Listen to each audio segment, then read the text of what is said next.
My name is Arlis Thorne. I am 31 years old, a lead structural architect specializing in high-rise steel frameworks, and I have spent my career ensuring that massive structures don't buckle under their own weight. It is a quiet, demanding profession that requires a deep understanding of what holds things together when the wind picks up and the earth shifts.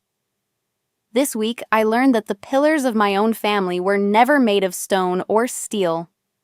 They were built on sand, held together by nothing more than the steady flow of my signature on their bills. My sister's wedding planner called me yesterday. "Arlis, I'm so sorry, but you're uninvited," she said, her voice sounding like a nervous bird. "Zinnia feels the atmosphere needs to be curated, and your recent energy doesn't fit the aesthetic. But she still wants to keep the $30,000 deposit you paid for the glasshouse venue. She considers it your final gift." I sat in my office, the blue light of my drafting monitor casting long shadows against the wall. I didn't raise my voice. I didn't cry. I just leaned back and said, "Cancel the entire wedding, Greer. Release the vendors. Pull the permits." There was a sharp intake of breath on the other end. "Ma'am, you're not the bride. You can't just kill an event 10 days out." "No," I replied, my voice steady enough to level a foundation. "I'm not the bride, but I am the main sponsor funding every single light bulb in that room. And in my world, Greer, if the structure is compromised, we don't decorate. We demolish." To understand how a woman arrives at that kind of cold, surgical clarity, you have to go back to 3:07 a.m. last Tuesday night. Hartford, Connecticut. The temperature outside was 34 degrees, but the porcelain tile of my bathroom floor felt like a heat sink, draining the last of the warmth from my skin. I didn't fall gracefully. I hit the floor with a heavy thud that was muffled by the bath mat, my knees buckling under a white-hot pressure in my abdomen. A ruptured ovarian cyst had sent blood into my cavity, and the pain wasn't a scream. It was a heavy, airless weight that made every breath feel like I was trying to inhale glass. The flickering fluorescent light in the hallway hummed, a mechanical rhythm that felt like it was mocking the faltering beat of my own heart. I lay there for several minutes, the metallic taste of iron in my mouth, calculating the stress loads of my own body. I knew I was at the limit. I reached for my phone on the counter, my fingers leaving smudges of cold sweat on the glass. I didn't call an ambulance first. I called my father, Gideon. In the hierarchy of the Thorne family, my father is the judge, and my sister, Zinnia, is the jury. I have always been the bailiff, the one who keeps the room quiet and ensures the bills are paid. "Dad," I whispered when he finally picked up. His voice was thick with sleep, groggy and instantly annoyed. "I'm at St. Francis. Something is wrong. I think I have internal bleeding. I need someone to sign my intake papers for surgery. I can't stay awake much longer." There was a long silence. I could hear him shifting in his bed, the rustle of high thread count sheets I had bought him last Christmas. "Arlis, it's the middle of the night. Zinnia just finally fell asleep. She's been so stressed about the pre-wedding bridal shoot tomorrow morning. If she wakes up now and sees me gone, she'll have a breakdown. She'll have puffy eyes for the photos." The pressure in my chest tightened. "Dad, I'm going into surgery." "You've always been the tough one, Arlis," he said, his tone shifting into that dismissive, polite authority he uses when he wants a problem to go away. "You're an architect. You handle crises for a living. Just tell the nurse to wait until 8 a.m. I'll come over after Zinnia is at the salon. Take some Tylenol and try to rest." The line went dead. I stared at the phone until the screen timed out, leaving me in the dark. A minute later, a notification pinged in the Thorne family group chat. I opened it with a hand that had started to shake. Gideon. "Arlis is having one of her episodes again, trying to pull focus. Let's keep the house quiet so Zinnia can rest for her big day tomorrow. Focus on the shoot." I didn't reply. I didn't send a photo of the blood or a recording of my breathing. I realized that for 30 years, I hadn't been a daughter. I had been a convenience. I was the structural support they relied on, but I was also the part of the building they chose to hide behind the drywall. I hit the Do Not Disturb button. I called the paramedics myself. Then, while waiting for the sirens to cut through the Hartford silence, I called Leith, my project manager. "Leith," I said, my voice thin but clear. "I'm sending you a secure link to my legal folder. Sign the emergency power of attorney. Then, go into the business accounts. Stop the recurring household transfer to Gideon Thorne. Effective immediately." By the time I was in the ER, a nurse was looking at me with the kind of pity that feels heavier than the pain itself. She had seen my phone screen when the group chat notifications were still lighting up. I didn't need her pity. I needed her to hold the clipboard. I signed my own consent forms, the pen scratching against the paper with a finality that felt like closing a tomb. "You're doing this alone?" the nurse asked softly. "I've always been alone," I told her. "I'm just finally acknowledging the paperwork." One phone call didn't just tell me I was a second-tier priority. It told me I had been paying for a family that didn't actually exist. As they prepped the IV, a notification appeared on my watch. A wire transfer of $30,000 to the Glass House venue had just been confirmed. It was the final installment of the deposit I had promised my sisters 6 months ago. It was the last brick I would ever lay for them. The pager on the surgeon's hip began to beep. They started wheeling my bed toward the bright, sterile LED lights of the operating room. I looked at the ceiling, my mind already drifting under the first wave of the sedative.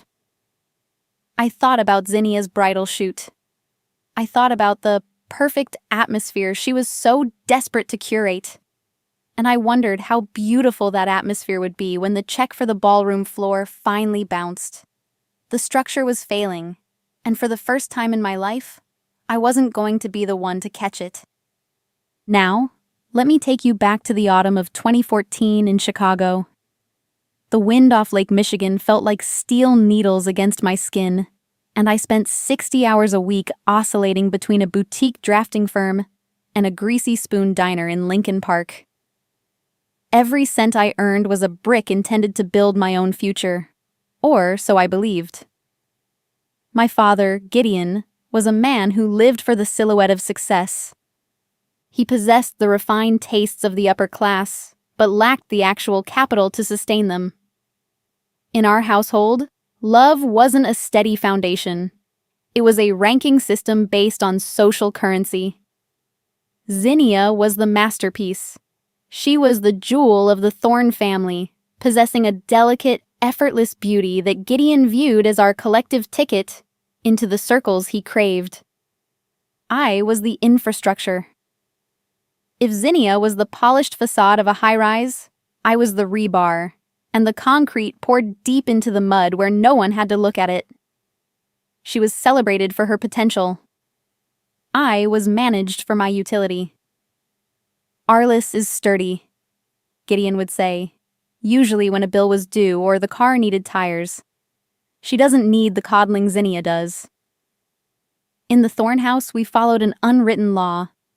Zinnia was a dream that required constant funding, and I was a tool expected to be self-maintaining. She was the face, I was the hands. One of us was meant to be seen, and the other was meant to be used. The blueprint of this neglect became undeniable in June of 2018. I graduated magna cum laude with my degree in architecture. It was a gray, drizzly day in Hartford. I stood on the university lawn in my heavy black gown, clutching my diploma and watching the crowds for my father's silver sedan. They arrived 2 hours late. By the time Gideon and Zinnia stepped onto the grass, the ceremony was over and the chairs were being folded. Zinnia looked radiant in a silk sundress I had bought for her the month before. Gideon didn't apologize for missing the walk across the stage. Instead, He complained about the traffic and explained that Zinnia had suffered a fashion crisis regarding her brunch outfit that required a last-minute trip to a different boutique. I stood in the rain, my diploma getting damp at the edges, and listened to them discuss where they wanted to eat. That evening, Gideon posted a gallery of 17 photos to his social media. Every single one was a portrait of Zinnia, laughing at the brunch table, the sunlight catching the gold in her hair. The caption read, "So proud of my beautiful daughter Zinnia for always bringing such light and grace to this family." My name wasn't mentioned. My degree didn't exist. I was merely the person behind the camera, the one who had paid for the mimosas. I swallowed the silence. I told myself it was fine. I was the strong one. I could carry the weight of being invisible if it meant the structure of our family remained upright. A year later, when I landed my first major contract with a firm in downtown Hartford, I called home, my heart racing with the kind of excitement that usually precedes a collapse. I started to tell Gideon about the salary, the benefits, the projects I'd be leading. He interrupted me before I could finish the first paragraph. "That's great, Arlis. Listen, Zinnia's fiancé's parents are coming over for a formal dinner on Sunday. They're the Reeds, very old money, very influential. We can't have them seeing the cheap china or the cheap wine. I need you to Venmo me $500 for the catering and some decent Pinot. We can't look like we're struggling in front of people like that." I sent the money. I told myself she was fragile and needed the spotlight to feel whole. I reasoned that my success was my own reward, and her happiness was my responsibility. It was a lie I told myself so often that it started to feel like a fact. But the truth has a way of surfacing when you are at your weakest. The recovery room at St. Francis was quiet, the air tasting of ozone and stale plastic. The fog of the anesthesia from my surgery was a thick, gray veil, but the vibration of my phone on the bedside table felt like a jackhammer against my wrist. I reached for it, my thumb fumbling against the screen, expecting a message from Gideon, perhaps a belated check-in, or even a simple, "Are you okay?"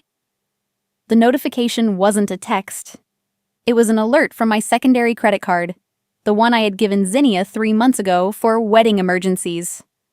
Transaction approved, $4,000. Merchant, Luminous Skin and Bridal Spa. Time, 10:15 a.m. I looked at the digital timestamp. 10:15 a.m. was the exact moment the surgeon had been making the first incision in my abdomen.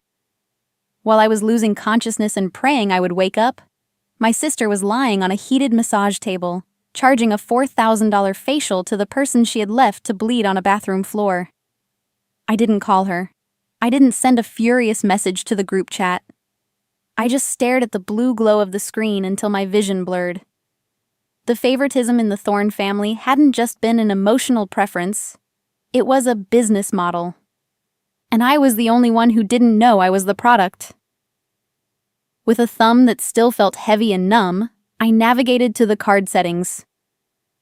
I tapped the lock card button. The screen flashed a confirmation, a small, cold victory in the dim light of the ward. For 30 years, I had been building a home for people who only wanted me to be the ATM in the lobby. I closed my eyes, the rhythmic beep of the heart monitor sounding like a countdown. The financial shadow they had lived under was about to become a reckoning they never saw coming. 3 days after the surgeons stitched me back together, the air in my apartment was heavy with the scent of stale antiseptic and the fine, invisible dust of neglect. I was sitting on my sofa, my movements restricted by the tight binding across my abdomen, when the doorbell rang. It wasn't the delivery driver or my project manager, Leith. It was my father, Gideon, and my sister, Zinnia. They entered with a flurry of motion that felt foreign in my quiet space. Gideon carried a plastic-wrapped bouquet of lilies from a grocery store. The petals were already browning at the edges, a wilted peace offering. He hugged me, and for a fleeting second, I allowed myself to breathe in the familiar scent of his Old Spice. It was the first time he had touched me in years without a camera present. Zinnia was a whirlwind of practiced grace, immediately heading to the kitchen to boil water for herbal tea. They were kind. They were attentive. They asked about my pain levels and the quality of my sleep with a softness that made the cold silence of the hospital night feel like a fever dream. The temperature in the room had shifted from a freezing frost to a deceptive warmth, and despite the logic that keeps my buildings standing, I let myself believe it was real. I know it was thin, I thought as I watched them. I knew the flowers were a last-minute thought from a gas station on the way here, but I was so starved for a seat at their table that I ate up every crumb of their attention like a banquet. As the steam rose from the lavender tea Zinnia placed before me, the conversation began to drift. It wasn't an interrogation. It was a harvest. "When do you think you'll be back at the studio, Arlis?" Gideon asked, his voice a soothing baritone. "We were just worried about the timeline for the final glasshouse walkthrough. Zinnia has her heart set on that sunset lighting you designed." "And the vendor list, honey?" Zinnia added, her eyes wide and innocent. "I misplaced the contact for the floral lid, and the password for the shared iCloud folder, the one with the blueprint adjustments for the stage. I just want to make sure I have everything in case you need to rest more." Because I wanted to be seen, I told them everything. I gave them the schedules, the contact names, the digital keys to the infrastructure of their dream. I shared my stress and my vendor relationships, believing it was a bridge of connection. The truth was far simpler. I was providing the manual on how to navigate the event without me. The ATM training, as I think of it now, had begun long before this. It started 3 years ago with a single request. I was standing in my kitchen when Gideon asked for the first, "Just this once." "Zinnia's tuition is short, Arlis. Just this once. Only for a month until my commission clears." My hand had trembled when I hit confirm on that first $5,000 transfer. I felt a surge of pride, a sense of belonging. But a one-time emergency is a gateway drug for a family that views your success as a communal resource. The $5,000 became a mortgage supplement. The supplement became the utility bills. The bills became Zinnia's car note. The escalation ladder was built with calculated precision. First, it was the household expenses, $2,500 every month.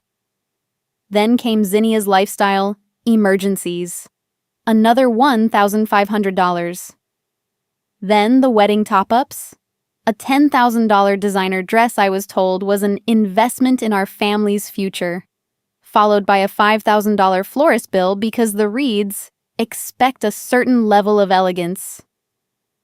While I was lying in a hospital bed, wondering if my internal organs were going to hold together, they hadn't offered a single dollar for a meal or a medical copay.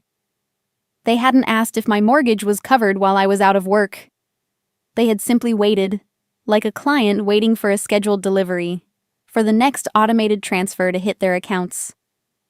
The final blow to my resolve came an hour before they left. Zinnia had left her iPad open on my coffee table while she went to tidy my bedroom. A notification was glowing on the screen, the final guest list for the glasshouse reception. I scrolled through it, my thumb cold against the glass. Every architect at my firm was listed as a VIP guest. My mentor, my colleagues, the people who actually knew the work I did. But when I found my own name, it wasn't in the seating chart. It was in the notes column at the bottom. Arlis Thorne, N/A, Staff Coordination/Backstage. When Gideon returned to the room and saw me looking at the screen, he didn't apologize. He patted my hand with a smile that carried a subtle poison. "Arlis, honey, you're just so capable.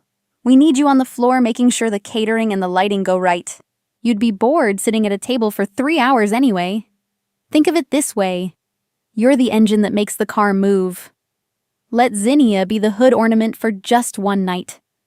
After they left, I sat in the silence of my apartment, the wilted lilies staring back at me from a vase. I opened my laptop. I didn't feel anger yet. I felt the need for an audit.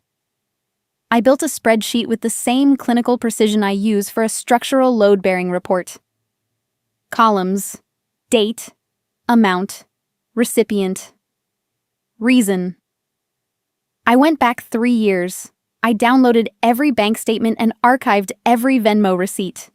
When the final cell calculated the total, the number at the bottom of the screen felt like a physical weight on my chest. $124,650.22. I had handed them the keys to my vault and apologized for the heavy door. I had funded a lifestyle that required my own exclusion to remain elegant. I saved the file as structural audit. I didn't know it at that moment, but I had just identified the fatal flaw in the foundation. The reckoning was no longer a possibility. It was a matter of gravity. By Friday afternoon, the humidity in Connecticut had settled into a thick, stagnant weight. I was sitting on a white wicker chair at the Reed's estate in Old Saybrook, listening to the rhythmic clinking of sterling silver spoons against bone china. The air smelled of expensive Earl Grey and salt from the nearby coast. I wore a long-sleeved silk blouse, buttoned to the wrists, to hide the yellowing bruises left by the IV lines from my surgery just 4 days ago. My abdominal stitches pulled with every breath, a constant sharp reminder that the structure of my body was still under repair. Zinnia was a vision in white lace, her skin glowing from the $4,000 spa treatment I had unwittingly funded. As we sat on the manicured lawn that looked more like a velvet rug than grass, she turned to Mrs. Reed, her future mother-in-law, to introduce me. "And this is my little sister, Arlis," Zinnia said, her voice dripping with a calculated, sweet condescension. "She oversees small construction sites, the boots and sawdust type, you know? She's a bit rough around the edges, so please excuse her if she seems a little out of place in a setting like this. We love her for her grit, even if she doesn't quite understand the nuances of a guest list." Gideon, my father, nodded in agreement, offering Mrs. Reed a thin, apologetic smile as if my very presence required a formal excuse. I looked down at my hands, the hands that had drafted the structural blueprints for the 40-story penthouse the Reeds currently lived in, and I said nothing. I just lifted my cup and took a sip of tea. Zinnia wasn't just hiding my profession.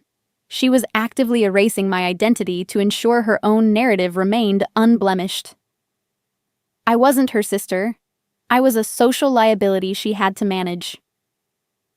The crash happened at 6:42 p.m. that evening. I was driving back to Hartford on I-91 South. The sun was a low, blinding orange flare against the windshield, turning the highway into a river of molten light. I was exhausted, my focus slipping under the weight of the day's heat and the lingering fatigue from my operation. Mechanism. A black SUV in the left lane swerved suddenly, overcorrecting to avoid a missed exit. I had no time to brake. Impact. The scream of tires on asphalt was followed by the violent, gut-wrenching crunch of metal folding onto itself. The smell of burning rubber and the sharp chemical tang of a deployed airbag filled the cabin instantly. Quinvo like 1,000 falling chandeliers, scattering across the dashboard in a glittering, lethal spray. Wake. I woke to the blue and red pulse of emergency lights and a heavy, ringing silence. My left shoulder was pinned against the door, and I could feel the familiar, hot pulse of blood soaking through my silk sleeve. The paramedics worked efficiently, their voices calm and professional. By 7:30 p.m., I was in the ambulance, the wailing siren echoing in the distance. But another pressure was weighing on my chest. I had a deadline, a barrier, deadline, preventing me from waking up. My cat, Barnaby, my only friend, Needed a specific insulin injection before 9 p.m. at my apartment. My keys were in the rubble, and I was being taken in the opposite direction. With a hand that felt like it belonged to someone else, I called Gideon. The background noise on his end was a cacophony of laughter and the bright clinking of wine glasses. They were at the formal tasting dinner with the Reeds. "Dad, I've been in a wreck," I whispered, the words catching in my throat. "I'm in an ambulance.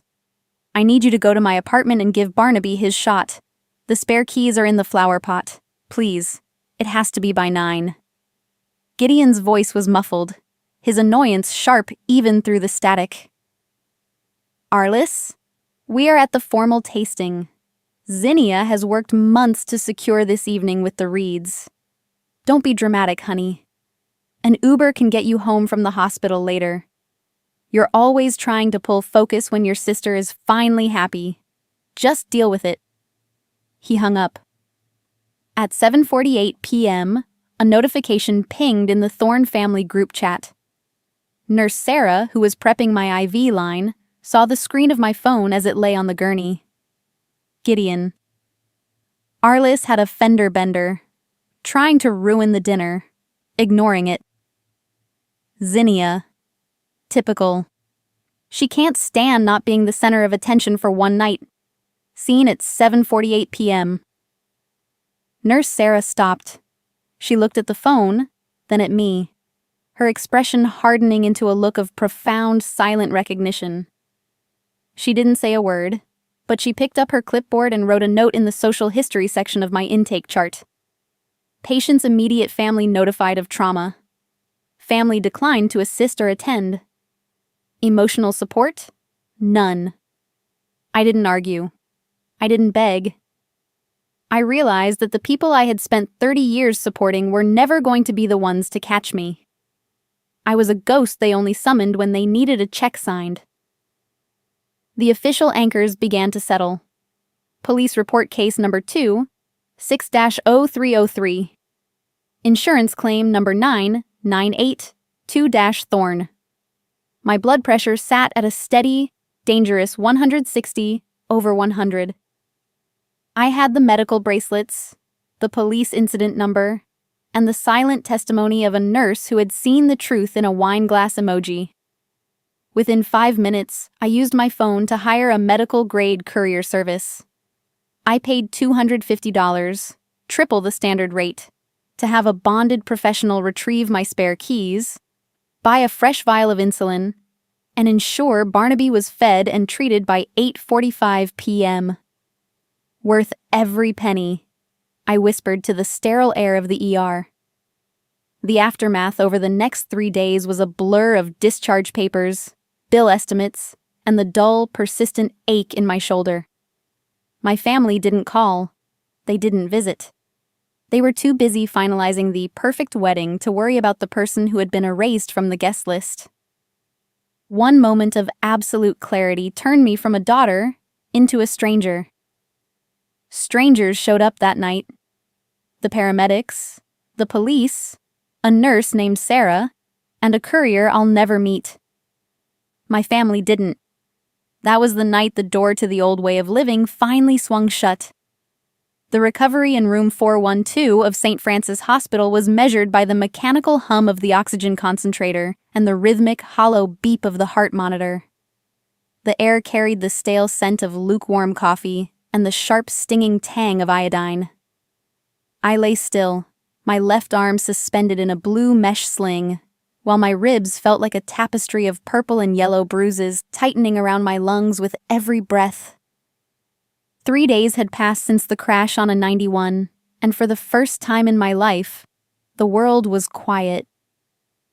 The door creaked open at 2 p.m., letting in a sliver of hallway light and the scent of lavender soap and peppermint. It was Grandma Vera. At 82, she was the only pillar left in the Thorne family that hadn't been hollowed out by ego. She didn't bring a camera for a social media update, and she didn't ask when I'd be back at work. She simply sat on the edge of the bed and placed a warm compress on my forehead. "I know how hard you've carried this house, Arlis," she whispered, her hand gripping mine with a strength that surprised me. I see the weight you've been under. I see the sacrifices. She leaned in, her eyes watering with a sincerity I hadn't felt from a Thorne in a decade. I spoke to Gideon. I don't care what Zinnia says about her perfect atmosphere. You are my granddaughter, and I am the matriarch of this family. I promise you, I will be the one to walk you into that wedding as a VIP guest of honor. No one gags the person who built the roof over their heads. For a fleeting second, my recognition hunger flared. I felt a lump in my throat, a dangerous softening of the structural integrity I had been trying to rebuild. I thought I finally had an anchor. One person who saw the soul of the architect, not just the thickness of the bank account. Vera left an hour later to talk sense into my father. I watched the door close and let out a breath I had been holding since 3:07 a.m. Tuesday night. I allowed myself to hope. 2 hours later, the phone on my bedside table vibrated. It was a call from Vera. I picked up, expecting a confirmation of peace. Instead, the voice on the other end was brittle, cold, and trembling with a disappointment that felt like a physical blow. How could you do it, Arlis? Vera's voice cracked over the line. Zinnia showed me the bank records. She showed me the structural audit spreadsheet you've been keeping. You've been skimming off your father's retirement fund for years to build that fancy studio of yours? While your sister has been struggling just to have one happy day? I thought you were the good one. I thought you were the daughter we could rely on. The room seemed to tilt. I tried to speak, to explain that the spreadsheet showed my contributions, not my thefts. But Vera didn't give me the chance. Don't call me again, she said. The greed in your heart is a stain on this family name. The line went dead. I stared at the ceiling, the white acoustic tiles blurring into a gray haze. Zinnia had taken the tool I built for my own clarity and doctored it, reframing my years of financial support as a criminal enterprise. She hadn't just broken the anchor, she had used it to drown me. In that moment, the architect in me finally rose to the surface. I looked at the flickering light in the hallway and realized that in the Thorne family, the truth was an inconvenience that Zinnia's narrative would always overwrite. There were only two options left: crumble or climb. I reached for my laptop. The screen glowed harshly in the dim room, reflecting off the plastic tubing of my IV. I opened the bank portal, proof object number 3. I scrolled through the list of scheduled transfers, the numbers staring back at me like a record of my own exploitation. Gideon's mortgage supplement, Zinnia's miscellaneous fund, Thorne family emergency account. I didn't need a scalpel to remove the rot from my life. I only needed a keyboard. I began the checklist with a cold, surgical precision. Step 1. Cancel the recurring $2,800 monthly transfer to Gideon Thorne. Click. Step 2. Terminate the supplementary credit card issued to Zinnia Thorne. Click. Step 3. Change the two-factor authentication on all business and personal accounts to my encrypted hardware key. Click. Step 4. Archive the family group chat and hit block. There was no dramatic outburst. No typing of long, angry paragraphs that would only be used as evidence of my instability. It felt like setting down a heavy stone I had been carrying uphill for 15 years. No tears. Just the sudden, sharp relief of weightlessness. The silence didn't hurt anymore. It healed. Leith arrived 20 minutes later, carrying a charcoal gray suit and a secure manila folder. He didn't ask if I was okay. He saw the laptop and the hardness in my eyes. "The audit is complete?" he asked quietly. "The site is closed, Leith," I said, my voice steady for the first time in years. "I'm done negotiating with people who require me to be a villain so they can remain the victim." He handed me the folder. Inside was a nomination for the State Museum project, the largest structural contract in the Northeast. It was the project I had dreamed of since I was 16. "Not yet," I whispered, looking at the invitation. "I have one more structural audit to perform at the glass house." I knew the fallout was coming. I knew they would notice the money long before they noticed my absence. I was counting on it. I looked out the window at the Hartford skyline, the steel frames of the city holding firm against the wind. I thought the silence would be the hard part. But as I watched the status bars of my cancellations turn green, I realized the silence was the only thing that finally felt like home. It was Tuesday evening, 8:38 p.m. I was sitting in my studio in downtown Hartford, the office dark except for the sharp blue glow of two 32-inch monitors. The air was cool and filtered, smelling of expensive bond paper and the faint, bitter scent of burnt coffee. I took a slow sip of room-temperature water. After the surgery and the crash, I had sworn off the heavy painkillers. I needed my mind to be as sharp as a drafting pencil. I needed to see the structural lines of my life clearly. On my left monitor, the architectural rendering of the glasshouse reception ballroom was pulled up. It was a masterpiece of light and steel. I had spent over 80 hours specifically adjusting the lighting loads to ensure Zinnia's perfect sunset would glow exactly right against the Connecticut horizon. It was a beautiful design. It was also a tomb for my kindness, a structure built for people who had already decided I was a social liability. Leith, my project manager, pinged my internal server. No message, just a single PDF attachment labeled escrow_status_update_Thorne_wedding. I opened it. The balance showed the $30,000 I had funded. Underneath, in the system notes, a new entry had been added. Vendor access restricted by bride. Physical presence of primary sponsor flagged for removal from guest manifest. I stared at the screen for a long time. I didn't feel the sting of rejection. I just felt precise, like an architect identifying the exact point where a bridge would fail. I haven't been forgotten. I've been erased from the very blueprints I drew. At 8:44 p.m., the desk phone rang. The caller ID read, "Greer. Elite Events." "Arlis, it's Greer," she said. Her voice was shaky, lacking its usual professional polish. "Look, Arlis, I've been instructed by Zinnia to call you. She has revised the guest list. She feels your recent trauma, and the accident will distract from the ceremony. She wants the focus on the Reeds and the union. You're uninvited." I leaned back in my chair, watching the cursor blink on my monitor. I didn't interrupt. "But," Greer continued, her voice dropping an octave, "Zinnia mentioned the $30,000 deposit was a gift to the family legacy. She has requested that we retain those funds in the escrow to cover the champagne towers and the midnight floral change. She wants to keep the money, Arlis. She says it's already spent." The silence in the room stretched for 5 measured seconds. "Cancel the entire wedding, Greer," I said. My voice was as cold as the steel frames I design.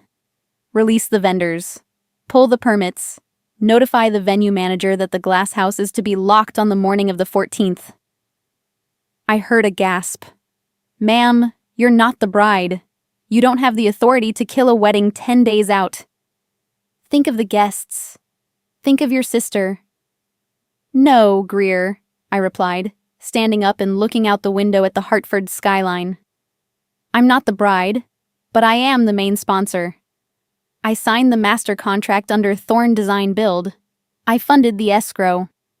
And according to Section 12 of that agreement, the clause regarding reputational damage and ethical breach, I am the only party with the power to terminate this contract. Do your job, Greer. Send the cancellation notice to the Reeds tonight." I placed the phone back on the hook. Within 4 minutes, my cell phone began to vibrate so violently it moved across the mahogany desk. It was the digital swarm. Gideon. Arlis, you've lost your mind. That money is family property now. You gave it to Zinnia. Stop this insanity or you are dead to this family. Answer your phone. I read the text with a strange sense of peace. My father actually believed my sweat, my architectural fees, and my savings were family property for him to distribute. He saw no difference between my bank account and his own sense of entitlement. I didn't type a response. I didn't defend my sanity. I simply clicked Exit Group. Then I clicked Delete Thread. At 9:02 p.m., 3 sharp knocks sounded at my studio door. I didn't flinch. I assumed it was Gideon, ready to use his judicial voice to make me small again. But through the glass, I saw Leith, and beside him was an older man in a charcoal suit. It was Mr. Vance, the Thorne family's longtime attorney and a friend of my late mother. Arlis Thorne, Mr. Vance said as I opened the door. He didn't look like he was here for a social visit. He placed a thick manila folder on my desk. Proof object number 4. I saw the audit you sent to my office this morning. I've reviewed the escrow accounts and the DMV filings. And? I asked. You were right, he said, his voice heavy with a professional sadness. Zinnia didn't just spend the money. She and your father attempted to move the remaining $50,000 of your business savings into an offshore account in her name this morning. And Arlis, the signature on the Audi title transfer from your accident report? It's a blatant forgery. I've confirmed it with the notary. I looked at the folder, then at my architect's badge resting on the desk. In my family, facts had always been treated like suggestions, something to be ignored if they didn't fit Zinnia's lighting. But tonight, they were going to learn that facts have teeth. A car screeched into the parking lot below. I could see Gideon's silver sedan under the street lamp. Let's go to the glass house, I said, picking up my keys. It's time to show them what a real structural failure looks like. It was Wednesday night, 10 p.m. My studio was silent, save for the rhythmic, industrial whir clack of the Xerox machine. The air smelled of ozone and the dry, metallic heat of fresh printer toner. I stood by the machine, collecting a stack of warm paper. I was printing 5 years of bank statements, email threads, and the original $30,000 glasshouse contract. Each sheet was a brick of evidence, a cold record of a life lived as a supporting beam for people who had never checked my structural integrity. I sat down at my desk and began the systematic process of sorting. I used a red marker to mark the Thorne family's transfers and a blue marker to mark the business deposits. I clipped the documents into a thick file folder, arranging them chronologically. The clicking of the file clips echoed in the empty room like gunshots. I wasn't preparing for a battle.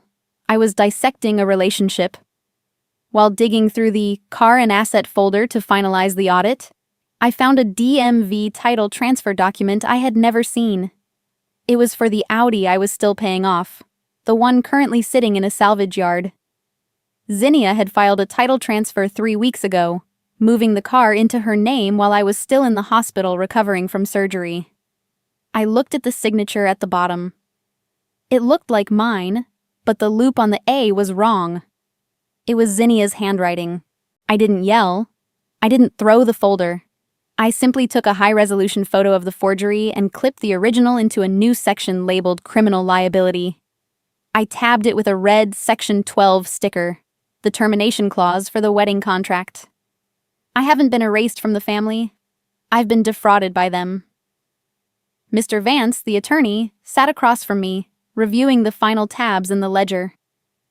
He adjusted his glasses and cleared his throat, the sound heavy in the quiet office. Arlis, he said, his voice measured and professional. Over the last 48 months, you have subsidized the Thorne family to the tune of $364,000. That includes the mortgage, the emergencies, and this wedding. He looked up, his eyes full of a weary kind of justice. And today, they told the wedding planner you were a burden to the atmosphere. Let the paper do the talking from here on out. You have the truth in your hands. My phone vibrated on the desk. It was a text from my cousin Dana. Arlis, don't come to the rehearsal dinner at the Glass House tonight. Zinnia is telling everyone you had a mental break after the crash. She's saying you've become obsessive and erratic about money. She's labeling you the sensitive one to make sure no one listens to you. I realized the strategy immediately. It was social gaslighting, discrediting the witness before the testimony could begin. If they made the Reeds believe I was unstable, any truth I spoke would be dismissed as a symptom of a breakdown. I'm not interested in narratives anymore, I told Mr. Vance. I'm only interested in receipts. I arrived at the Glass House at 7 p.m. on Thursday. The venue was a cathedral of light and steel, the very aesthetic I had helped Zinnia curate. The scent of expensive lilies was suffocating. A string quartet played Vivaldi in the corner, the music competing with the bright, performative laughter of 30 people in cocktail attire. I entered the ballroom with the leather binder tucked under my arm like a weapon. The room went quiet for a fraction of a second, the temperature dropping as the uninvited guest took her place in the arena. Gideon approached me first. He wore a pained, fake smile, the kind he used when he wanted to make a defendant feel small. Arlis, honey, he said, his voice a low, warning rumble. Why are you here? We told you to stay home and rest. You're looking stressed. Perhaps you should leave before you say something you'll regret in front of the Reeds. I didn't flinch. I looked him dead in the eye and used the only name that reflected our current relationship. Good evening, Mr. Thorne. I'm not here as a guest. I'm here to discuss the $30,000 escrow management and the Section 12 termination. Is the wedding planner available? Gideon's face turned a mottled shade of gray. The daughter role had been deleted, and he had no script for the woman standing in front of him. As I moved toward the head table, I heard Zinnia's voice carrying across the room. She was surrounded by bridesmaids, her lace dress shimmering under the chandeliers. It's just a tragedy, really, she was saying.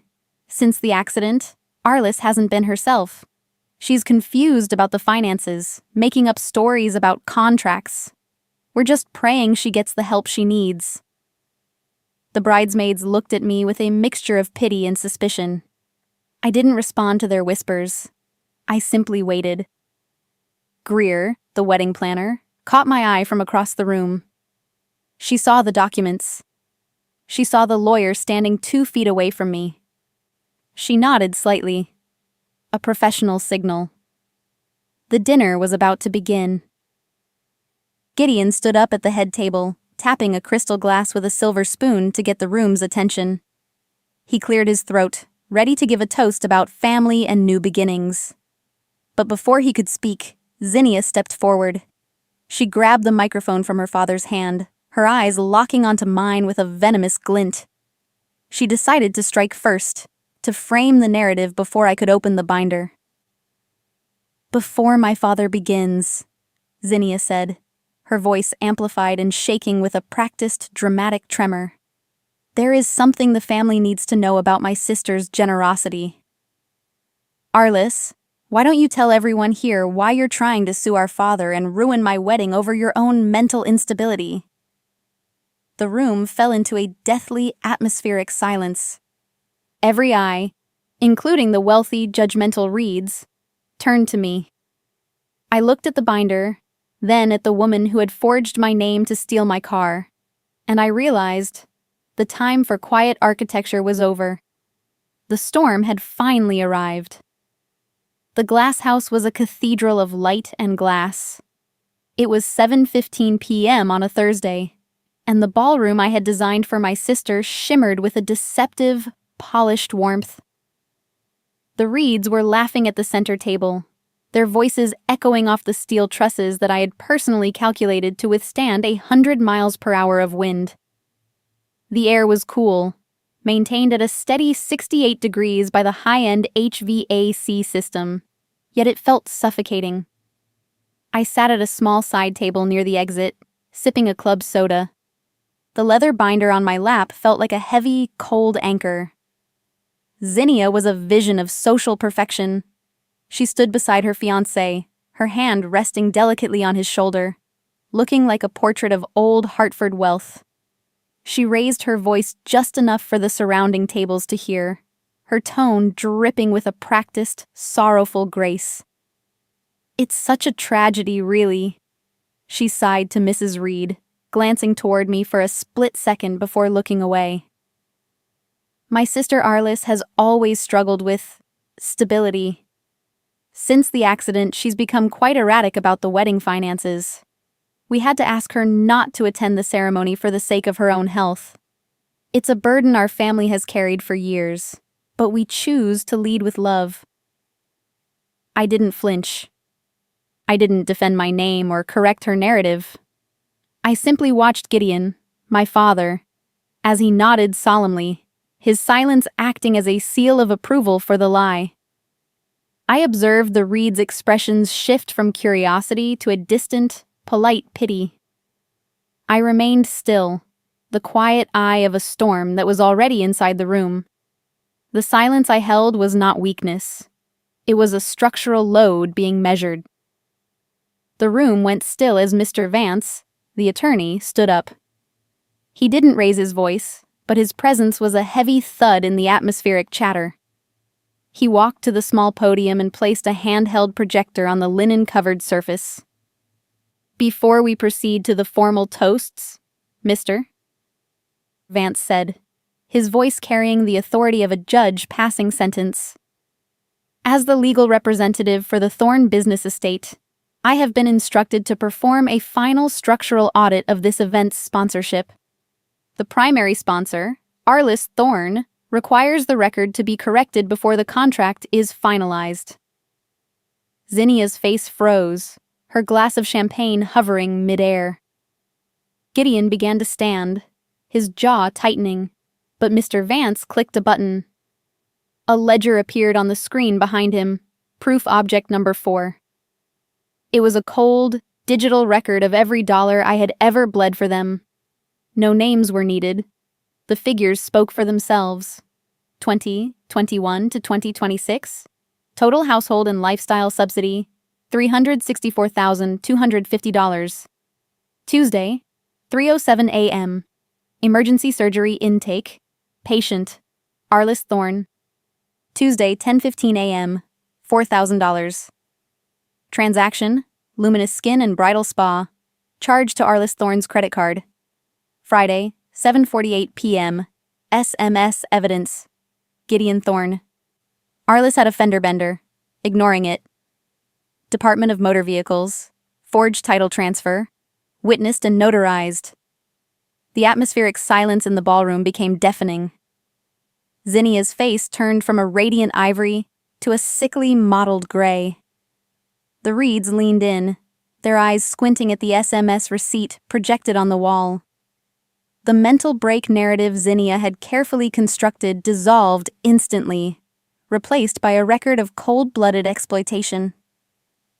The crowd didn't whisper. They physically moved. Mrs. Reed stood up and took a deliberate step away from Zinnia's side, her face a mask of profound disgust. I stood up, the binder left on the chair. I walked to the center of the floor, my voice steady, reflecting the steel frames I build. "Greer," I said, looking at the wedding planner who was huddled by the bar. "As the sole main sponsor of the Glass House contract, I am enacting Section 12. The $30,000 deposit is being withdrawn immediately to cover the fraudulent charges made to my business accounts this week. The sponsorship for the remaining $100,000 balance is hereby terminated for ethical breach and reputational damage." Gideon stammered, his courtroom voice finally failing him. "Arlis, this is a misunderstanding. We are a family." "I didn't come here to ruin your day, Zinnia," I said, addressing my sister for the first and only time. "I came to stop your ruinous behavior. You forged my signature to steal a car title while I was being prepped for surgery. You left me to bleed in an ambulance so you could taste wine. For 30 years, I wasn't a sister to you. I was an asset, and today, I've liquidated that asset. I looked at my father. That is the boundary, Mr. Thorne. Good night. Zinnia screamed, a raw, ugly sound that tore through the elegance of the room. You can't do this. The Reeds won't pay. I'll have nothing. You're destroying me. I didn't look back. I placed my half-empty glass down on a linen-covered table. The sound of the glass meeting the wood was the final punctuation mark of the evening. As I walked toward the oak doors, the lights in the ballroom began to flicker. The venue manager, having received the digital termination of the escrow, was already shutting down the non-essential power. The perfect sunset I had designed for Zinnia faded into a cold, mechanical gray. I stepped out into the cool Hartford night. The air tasted of rain and freedom. Behind me, the glass house was still standing, but the people inside were finally realizing that a structure without a foundation is just a pile of expensive glass waiting for the wind to change. It was 9:15 p.m. at the glass house. The atmosphere was a heavy, hollow vacuum, where the music and laughter had been just an hour before. There was no screaming now. The only sounds were the soft, metallic clink of silver being packed into velvet-lined boxes, and the heavy, echoing thud of the main oak doors as the last of the service staff departed. The Reeds had left minutes ago, walking out without a single word to Gideon or Zinnia, their silence more damaging than any legal threat. I stood near the foyer, watching the hierarchy of my family evaporate. Gideon was standing by the mahogany bar, but the bartender had already cleared the bottles. People weren't looking at him with anger. They were simply looking through him as they retrieved their coats. The social architecture he had spent decades polishing had collapsed into dust. Zinnia sat alone on a marble bench near the center of the ballroom, her white designer dress looking like a shroud in the dimming, mechanical gray light. I walked past them toward the exit. No one tried to stop me. No one called my name. For the first time in my 31 years, my presence was heavy enough to shift the weight of the room, and my absence was the only thing they had left to feel. I caught a cab back to my studio. During the drive, my phone began to buzz with the rhythmic persistence of a dying pulse. I didn't need to unlock the screen to know the narrative being written. Gideon, you have humiliated this family in front of the entire city. How could you be so cruel over a few dollars? You've ruined your sister's life, Arlis. I hope your ego was worth it. Zinnia, I hope you're happy now. You're the reason I'm alone. You've destroyed everything I worked for. I didn't type a response. I didn't send the DMV forgery or the hospital intake records again. Arguments are for people who believe there is still a middle ground to be found. I swiped delete on the notifications and looked out at the lights of Hartford. I finally understood that they weren't asking for forgiveness. They were trying to reclaim their right to use me. A final text came through from my cousin, Dana. I'm sorry I didn't speak up sooner. I was afraid of the drama. You were right to leave. The Reeds are already asking for an itemized list of what they were told. Be safe. I didn't answer that one either. I just took a deep breath and let the cool night air fill my lungs. 3 months later, spring had finally reached Hartford. It was May, and the tulips in the park were bright pops of color against the granite buildings. I was back at my drafting table, the surgical scars on my abdomen now just thin, silver threads, permanent records of a structural failure I had survived. I looked at a formal letter on my desk from the Connecticut Women's Architectural League. The $30,000 I had successfully recovered from the Glass House escrow had officially been repurposed. It now funded the Thorne Resilience Scholarship for 3 young women entering structural engineering from backgrounds of financial hardship. I didn't keep the money.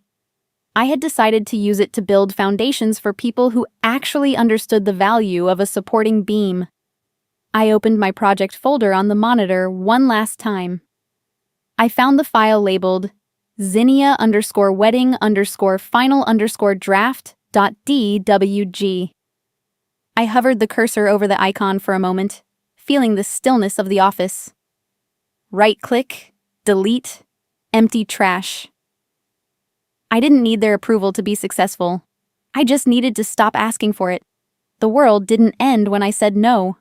It didn't collapse when I stopped paying the bills for people who didn't love me. It just got quieter. I spent my whole life building a roof for people who wanted to watch me get wet, and I am finally standing under my own ceiling now. If you are currently carrying a structure that wasn't built for you, if you are the one holding up a house that doesn't have a room for you, you are allowed to let it fall. The world won't collapse. It will just change direction. And sometimes, that change is the only way to find your way home.